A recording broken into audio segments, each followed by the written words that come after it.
Bonjour Ray. Bonjour. Est-ce que tu peux d'abord nous expliquer qui tu es? Alors, je m'appelle Ray, je suis ici pour représenter Let's Talk About Non-Binary. Et alors, qu'est-ce que c'est finalement Let's Talk About Non-Binary? C'est un collectif de personnes, créé par les personnes non-binaires pour les personnes non-binaires. Et ce qu'on fait principalement, c'est des rencontres tous les mois. Et le but, c'est de pouvoir justement parler entre personnes non-binaires en mixité choisie des problèmes ou des joies qu'on rencontre pour vraiment pouvoir s'entraider et se soutenir ensemble. Parce que souvent, c'est des choses qu'on n'ose pas ou qu'on ne peut pas discuter en dehors d'un safe space, en fait. C'est ça. Donc, et pour les personnes éventuellement qui ne seraient pas forcément au courant, c'est quoi être non-binaire? C'est ne pas s'identifier en tant qu'homme ou que femme. Alors c'est tout un spectre, il y a évidemment peut-être plus près d'hommes, plus près de femmes, complètement au milieu, complètement en dehors aussi, et voilà, c'est très large. Et en soi, si des personnes sont intéressées de venir, il y a des personnes qui vraiment se présentent, mais aussi s'identifient de manière très très très variée, et il n'y a pas de prérequis par rapport à ça, et évidemment les personnes qui sont en questionnement aussi sont les bienvenues. Donc, donc concrètement, en termes d'action, qu'est-ce que vous faites à l'estime? Notre truc principal, c'est vraiment ces rencontres qu'on fait une fois par mois. Et ça, vraiment, notre volonté, c'est un peu de créer cet espace pour qu'après, les personnes non-binaires puissent s'exprimer le mieux possible dans leur vie de tous les jours. En fait, j'ai rencontré des personnes qui sont passées d'être en questionnement à avoir tout un voyage sur leur identité de genre jusqu'à s'affirmer et ensuite faire leur coming out. Donc c'est vraiment, je pense, en tout cas pour moi, le truc principal de pouvoir apporter cette base-là de support et de soutien pour qu'après ces personnes puissent être elles-mêmes dans leur vie de tous les jours. Après on a aussi ce qu'on appelle des après-midi créatives, où alors là on va juste être ensemble et passer du temps ensemble. Et faire des activités créatives, de nouveau, c'est ce que les personnes ont envie de faire qu'elles ramènent. Mais après aussi, on va participer ou faire des actions un peu plus militantes. La Pride, en particulier l'année dernière, des personnes de Let's Talk ont organisé une contre-Pride dans la Pride de Bruxelles pour un peu justement dénoncer l'aspect très commercial et aussi le fait qu'il y ait des partis politiques un peu problématiques qui venaient là-bas et ça, et pour dire mais en fait la Pride c'est pas ça en fait, c'est pas juste non plus les hommes gays ou les femmes lesbiennes, c'est nous aussi, c'est les personnes queer. Et du coup oui, on avait invité plusieurs collectifs ou personnes queer, et pas qu'il y ait juste des personnes non binaires non plus, parce que beaucoup de communautés sont invisibilisées dans cette contre-Pride, quoi. Et donc finalement, quels sont pour toi, pour Let's Talk, c'est quoi les enjeux prioritaires alors pour les personnes non binaires à l'heure actuelle en Belgique? Je crois que, je parle de mon point de vue, je crois que le problème que je vois principal, c'est la montée de la désinformation et des idées fascistes. Parce que je pense que de base, les personnes non binaires sont très peu connues et donc invisibilisées énormément. Mais avec cette montée de désinformation, on va vraiment focaliser sur les femmes trans, les personnes arabo-musulmanes et tout ça.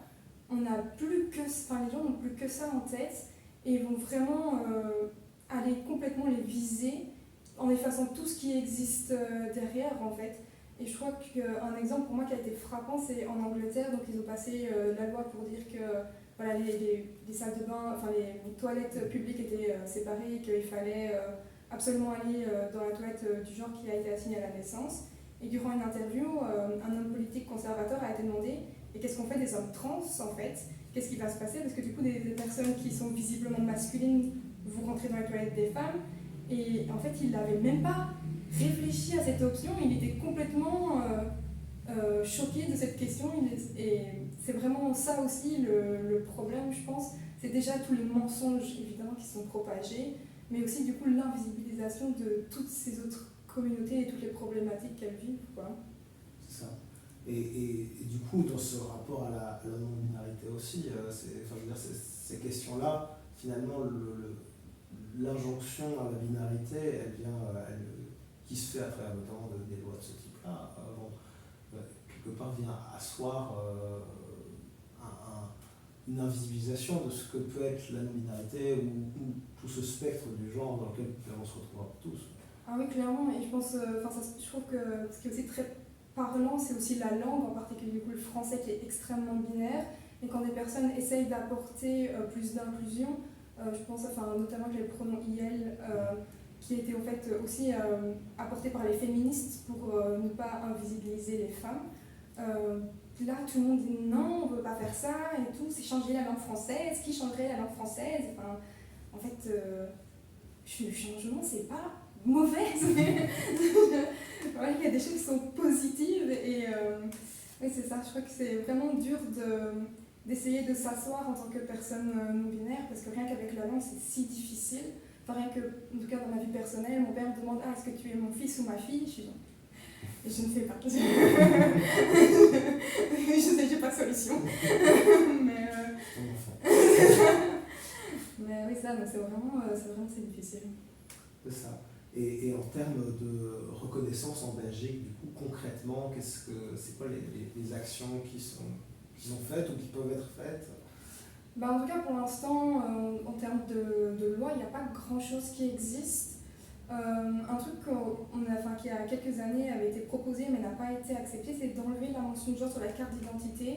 Et en fait, il y avait énormément de personnes non-binaires qui étaient extrêmement chauds que ça se fasse, moi y compris, parce que vraiment, ça devient en fait ridicule. Le nombre de fois où on nous demande si on est des hommes, des femmes, parfois il y a l'option autre ou ne préfère ne pas dire et tout ça.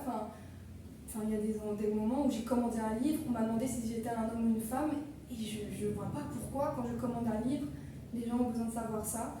Donc vraiment, je pense qu'il y a je pense que c'est aussi un énorme changement de manière de penser, parce que cette division est tellement dans tous nos aspects de la vie, et comment on perçoit les choses et les gens. Il y a des personnes qui refusent de porter certaines couleurs, parce que c'est féminin, ou masculin, donc ça en devient à un moment donné ridicule. Et oui, c'est ça, c'est vraiment un changement parfois, en fait, profondément de aussi comment on se voit soi-même, et c'est pour ça aussi que ces questions parfois touchent autant les émotions des gens, qui peuvent être du coup très violemment contre ces changements, parce que ça touche des choses trop personnelles, et ça questionne des choses trop profondes, en fait. Et du coup, par rapport justement à notamment à cette initiative sur la carte d'identité, est-ce qu'on en est où finalement? Nulle part, malheureusement, mais je connais une personne qui est d'origine allemande, qui a changé son prénom et sa mention de genre sur sa carte d'identité allemande, et en Allemagne on peut mettre un X. Et nous, c'est sympa, mais on n'est pas spécialement pour, parce que justement quelqu'un qui regarde ta carte d'identité, notamment la police, voit qu'il y a un X dessus, les choses ne vont pas spécialement bien se passer pour toi à ce moment-là. Suivant le niveau d'information ou de désinformation de la personne. C'est ça. Et j'avoue que je n'ai pas envie que ma sécurité et ma santé dépendent de ça. Et en fait, du coup, ça a permis de un peu pousser les choses, dire mais en fait, en Europe, on est censé pouvoir faire en sorte qu'il y ait des équivalents dans chaque pays pour les mentions de genre et les noms pour chaque carte d'identité.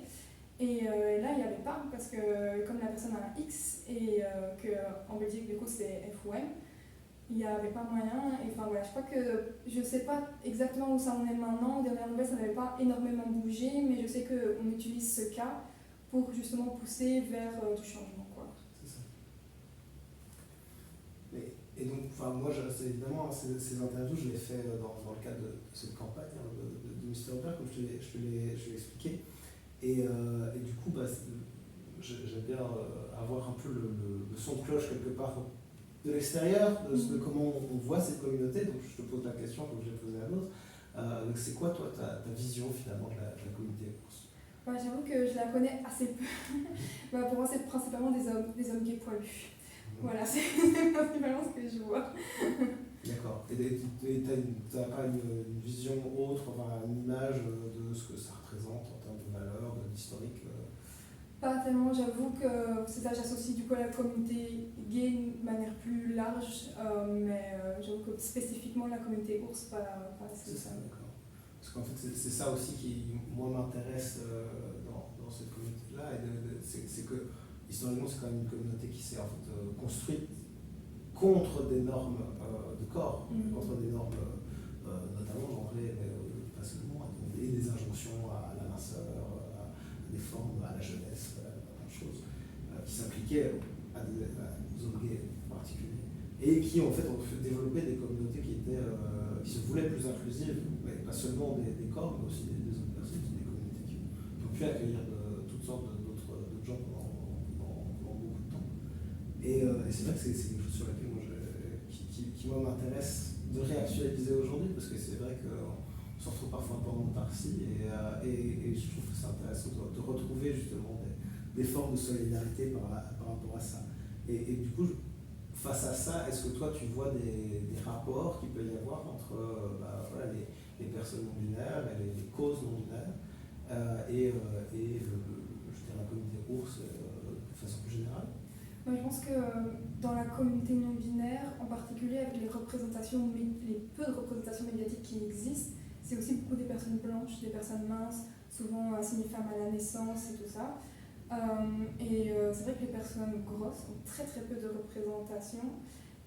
Et en fait aussi des personnes grosses qui du coup ne passeraient pas spécialement dans un genre ou dans l'autre, ou ne seraient pas assez androgynes parce que grosses. Et enfin voilà, du coup je pense qu'il y a aussi énormément de problématiques par rapport à ça. Après, je me rends compte que je dis ça en étant mince et blanc aussi. mais ouais, je sais qu'en ayant discuté avec beaucoup de personnes concernées, c'est une réelle problématique aussi dans la communauté non binaire, quoi. Ça. Et du coup, est-ce que par rapport justement à ces enjeux de visibilisation, notamment des personnes non binaires, mais aussi de formation et d'information, sur ces questions-là, est-ce que tu vois des façons dont concrètement les ours ou les hommes gays de façon plus générale, les hommes cis-gays, peuvent être des alliés, peuvent porter ou apporter quelque chose, aider cette cause-là et à aider concrètement Let's Talk? Je pense que, déjà, justement, visibiliser comme tu fais ici, je trouve que c'est déjà quelque chose de vraiment chouette à faire. Parce qu'on n'a au final pas énormément d'espace où on est invité, où on peut vraiment prendre de la place. Je pense qu'en fait aussi, comme nous on n'est que des bénévoles, on a aussi une difficulté à pouvoir s'étendre comme on voudrait. Et du coup, oui, c'est ça. J'avoue qu'en termes de soutien spécifique, je veux dire très concret, j'ai pas trop d'idées sur le collectif, parce qu'il faudrait en fait que quelqu'un ait du temps et de l'argent pour à fond nous mettre en tant qu'ASBL, vraiment travailler au jour le jour en fait pour développer ça. Et ça, je pense que ça devrait aussi venir de nous, des personnes non binaires concernées. Mais je sais aussi qu'une problématique qu'il y a eu à plusieurs reprises dans des environnements LGBT, c'est une personne non binaire qui commence à se présenter avec ses pronoms et la personne gay juste après qui ne se présente plus avec ses pronoms, et du coup tout le tour ne le fait plus.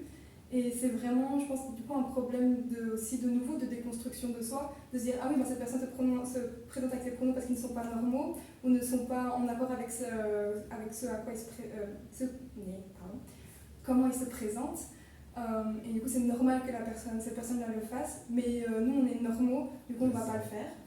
Et je pense que ça c'est vraiment une grosse aussi problématique de se dire en fait ça ne va pas de soi les pronoms, et ça ne va pas de soi de dire que ça c'est un homme, ça c'est une femme, c'est une personne non binaire, parce que les trois quarts du temps c'est pas si clair. Et de nouveau les personnes non binaires ont une large manière de s'exprimer, que ce soit à travers les vêtements, le maquillage, les cheveux, etc. Et du coup une personne qu'on va dire ah c'est d'office un homme, c'est d'office une femme, en fait ne le sera pas spécialement non plus.